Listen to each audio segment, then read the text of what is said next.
ನಮಸ್ತೆ. ನಾನಿವತ್ತು ಮಾಡಿರೋ ರೆಸಿಪಿ ತುಂಬ ಸುಲಭವಾಗಿ ಮತ್ತು ಬೇಗ ಆಗುವಂತಹ ಶಾವಿಗೆ ಪಾಯಸ. ಇದು ಮಾಡೋಕ್ಕೆ ತುಂಬ ಸಮಯ ಹಿಡಿಯೋಲ್ಲ, ಬೇಗ ಮಾಡಿಬಿಡ್ಬೋದು. ಬನ್ನಿ ಹೇಗೆ ಮಾಡೋದು ನೋಡೋಣ. ಆ ಪಾಯಸ ಮಾಡೋಕ್ಕೆ ನಾನಿಲ್ಲಿ ಸ್ವಲ್ಪ ಡ್ರೈ ಫ್ರೂಟ್ಸ್ಗಳನ್ನ ತೊಗೊಂಡಿದ್ದೀನಿ. ಆಪ್ಷನಲ್ಲು ಬೇಕಂದರೆ ಸೇರಿಸ್ಕೋಬೋದು. ಗೋಡಂಬಿ, ದ್ರಾಕ್ಷಿ, 2 ಏಲಕ್ಕಿ ಮತ್ತು ಸ್ವಲ್ಪ ಬಾದಾಮಿ ತೊಗೊಂಡಿದ್ದೀನಿ. ಆಮೇಲೆ 1 ಕಪ್ನಷ್ಟು ಶಾವಿಗೆ, 2-3 ಟೇಬಲ್ ಸ್ಪೂನ್ನಷ್ಟು ತುಪ್ಪ,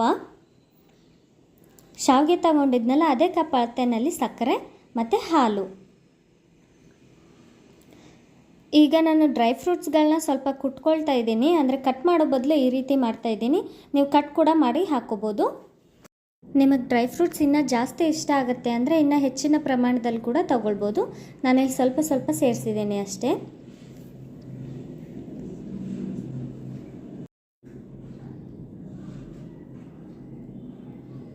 ಬಾದಾಮಿ ಕೂಡ ಕುಟ್ಟಿದ್ದಾಯಿತು. ಈಗ ಏಲಕ್ಕಿ ಸಿಪ್ಪೆನ ಬಿಸಾಡೋದು ಬೇಡ. ಏಲಕ್ಕಿನ ನಾವು ತಗೊಂಡು ಸಿಪ್ಪೆನ ಟೀ ಪೌಡರ್ ಇರುತ್ತಲ್ಲ ಅದರೊಳಗಡೆ ಹಾಕಿಟ್ಕೊಳ್ಳಿ.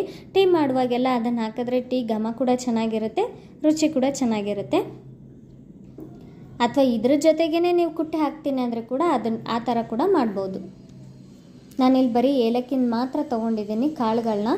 ಈಗ ಅದನ್ನು ಚೆನ್ನಾಗಿ ಕುಟ್ಟಿ ಪುಡಿ ಮಾಡಿಕೊಂಡು ಪ್ಲೇಟಿಗೆ ತೊಗೊಳ್ತಾ ಇದ್ದೀನಿ. ಈಗ ಒಂದು ಪ್ಯಾನ್ನ ಬಿಸಿ ಮಾಡಿ ಅದಕ್ಕೆ 1 ಟೇಬಲ್ ಸ್ಪೂನಷ್ಟು ತುಪ್ಪ ಹಾಕಿಬಿಟ್ಟು ಆ ಡ್ರೈ ಫ್ರೂಟ್ಸ್ಗಳನ್ನೆಲ್ಲ ಹುರ್ಕೊಳ್ಳೋಣ, ಸ್ವಲ್ಪ ಕಲರ್ ಚೇಂಜ್ ಆಗೋವರೆಗೂ. ಮೊದಲಿಗೆ ಬಾದಾಮಿ, ಗೋಡಂಬಿ ಹಾಕಿ ಹುರ್ಕೊಂಡಿದ್ದೀನಿ. ಆಮೇಲೆ ದ್ರಾಕ್ಷಿ ಹಾಕ್ತೀನಿ. ದ್ರಾಕ್ಷಿ ಸ್ವಲ್ಪ ಉಬ್ಬುತ್ತೆ ಅದು ತುಪ್ಪದಲ್ಲಿ, ಆ ಉಬ್ಬೋವರೆಗೂ ಹುರ್ಕೊಂಡ್ರೆ ಸಾಕು. ಈಗೆಲ್ಲ ಹುರಿದಾಗಿದೆ, ಅದನ್ನು ಒಂದು ಪ್ಲೇಟಿಗೆ ತೆಗೆದುಬಿಡೋಣ. ಈಗ ಅದೇ ಬಾಣಲಿನಲ್ಲಿ ನಾವು ಶಾವಿಗೆ ಕೂಡ ಹಾಕಿ ಹುರಿಯೋಣ. ಶಾವಿಗೆ ಹುರಿಯುವಾಗ ಸಣ್ಣ ಉರಿ ಮಾಡಬೇಕು ಮತ್ತು ಕೈ ಆಡಿಸ್ತಾನೆ ಇರಬೇಕು. ಯಾವುದೇ ಕಾರಣಕ್ಕೂ ಕೈ ಬಿಡಕ್ಕೆ ಹೋಗಬೇಡಿ. ಶಾವಿಗೆ ಸೀದೋದ್ರೆ ಪಾಯಸ ಚೆನ್ನಾಗಿ ಬರಲ್ಲ. ನೋಡಿ, ಈ ರೀತಿ ಕೆಂಪಗಾಗೋವರೆಗೂ ಹುರ್ಕೊಳ್ಳಿ, ಅದು ಘಮ ಬರೋಕ್ಕೆ ಸ್ಟಾರ್ಟ್ ಆಗುತ್ತೆ. ಆಗ ನೀವು ಅದಕ್ಕೆ ಹಾಲನ್ನು ಸೇರಿಸ್ಕೊಳ್ಳಿ. ನಾನಿಲ್ಲಿ ಸುಮಾರು 1-2 ಕಪ್ನಷ್ಟು ಹಾಲನ್ನ ಇವಾಗ ಸೇರಿಸಿದ್ದೀನಿ. ಆಮೇಲೆ ಮತ್ತೆ 2 ಕಪ್ ಹಾಲನ್ನು ಸೇರಿಸ್ಕೊಳ್ತೀನಿ.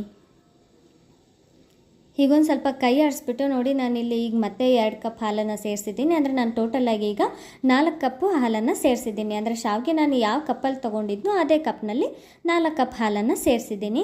ನೋಡಿ, ಈಗ ಹಾಲು ಕುದೀತಾ ಇದೆ, ಅಂದರೆ ಶಾವಿಗೆ ಕುದೀತಾ ಇದೆ. ಅವಾಗ ಸ್ವಲ್ಪ ಕೈ ಆಡಿಸ್ಕೊಳ್ಳಿ, ಕೆನೆಗಟ್ಟತ್ತೆ ಅದು. ಈಗ ಸಕ್ಕರೆ ಸೇರಿಸ್ಕೊಳ್ಳೋಣ. ಸಕ್ಕರೆ ನಾನಿಲ್ಲಿ ಸ್ವಲ್ಪ ಮೀಡಿಯಮ್ ಆಗೇ ತೊಗೊಂಡಿದ್ದೀನಿ. ನಿಮಗೆ ಸಿಹಿ ಇಷ್ಟಪಡೋರಾದರೆ ಇನ್ನೂ ಜಾಸ್ತಿ ತೊಗೋಬೋದು. ಮತ್ತು ನಾನು 1 ಕಪ್ ನೀರನ್ನು ಸೇರಿಸ್ಬಿಟ್ಟು ಒಂದು ಸಲ ಕೈ ಆಡಿಸಿ ಕುದಿಯಕ್ಕೆ ಬಿಟ್ಬಿಡಿ. ಶಾವಿಗೆ ಚೆನ್ನಾಗಿ ಕುದೀಲಿ.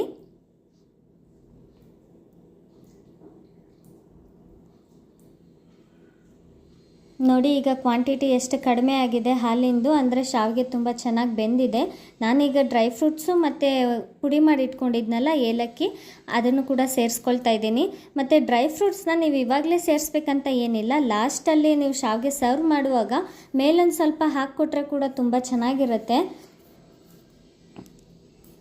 ಆಮೇಲೆ ಲಾಸ್ಟಲ್ಲಿ ಈಗ 1 ಕಪ್ ಮತ್ತೆ ಹಾಲನ್ನು ಸೇರಿಸ್ಬಿಟ್ಟು ಒಂದು ಸಲ ಕೈ ಆಡಿಸ್ಬಿಟ್ರೆ ಶಾವಿಗೆ ಪಾಯಸ ರೆಡಿ ಆಗೋಗುತ್ತೆ.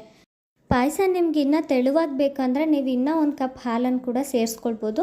ನನಗಷ್ಟೇ ಸಾಕು, ಹಾಗಾಗಿ ಅಷ್ಟೇ ಸೇರಿಸಿದ್ದೀನಿ.